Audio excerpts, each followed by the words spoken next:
Step A, identifying an organization's social values and social value criteria.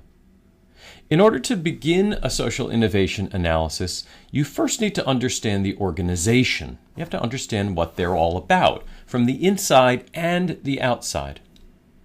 Organizations vary so greatly that asking questions about their mission, objectives, vision, goals, their resources, what they have, what money and non-money resources they possess, their structure, their organizational structure, their personnel, who is the staff, and their standard operating procedures, what they do, can help you gather a deep understanding of that organization.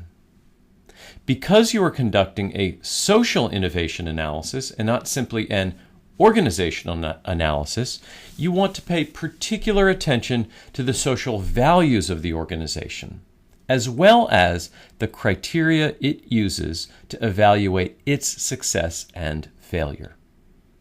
To complete Step A, you will need to collect a lot of information. This is not something that you can do quickly. First, for example, you might look at an organization's set of documents, those publicly available, and also private documents that the organization may be willing to share in some confidential fashion.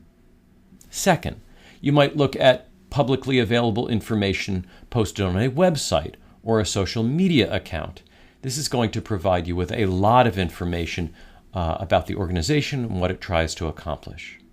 Third, you may want to interview those working for the organization, of course, always with the permission of that organization and the person, including senior and junior level officials. You don't want to fall into the trap of just talking to people at the top. You want to talk to everyone that you can in the organization, all of the different offices, from the person who was hired first to the person who was hired last, from the person who makes the most money to the person who makes the least. Everyone is likely to be able to provide you with some interesting information.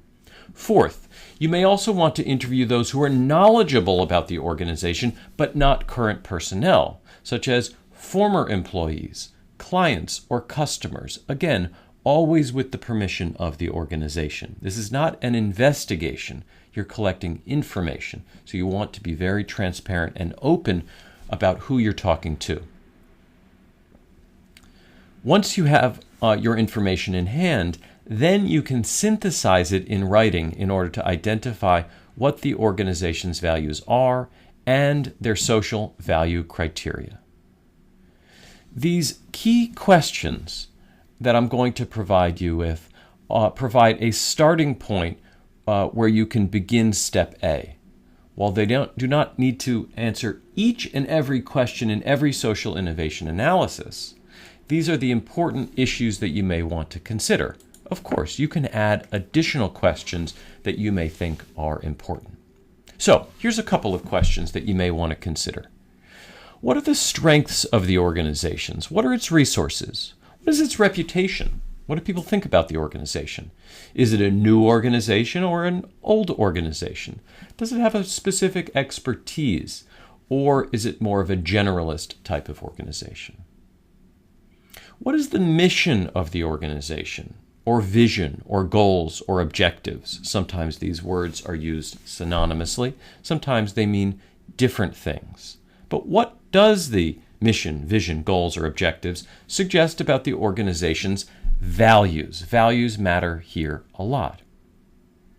Is the organization a legal for-profit, benefit corporation, nonprofit, public, or maybe some hybrid of all of those?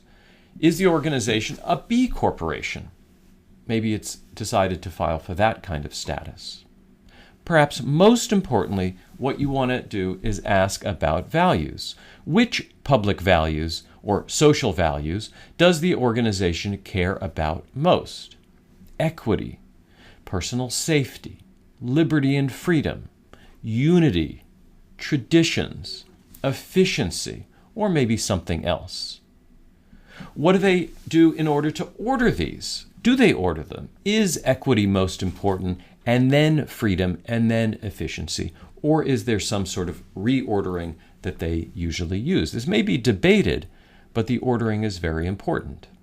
Also, what criteria does the organization use to evaluate whether it is fulfilling that value? Are these quantitative or qualitative assessments, metrics, and evaluations? Are they used? In doing this, you may want to put together a small table that allows you to summarize this information. You might look at what the different values are, describe them, provide some sort of ranking. Maybe that ranking is done by the organization, or maybe this is something that you feel like you can come to after you have synthesized the information you have collected, and then finally the criteria. Now, each of these boxes may not always be completed. They may not have a criteria for everything, or it might be too abstract even to include. But these are the kinds of things that you want to pay attention to when you're completing Step A.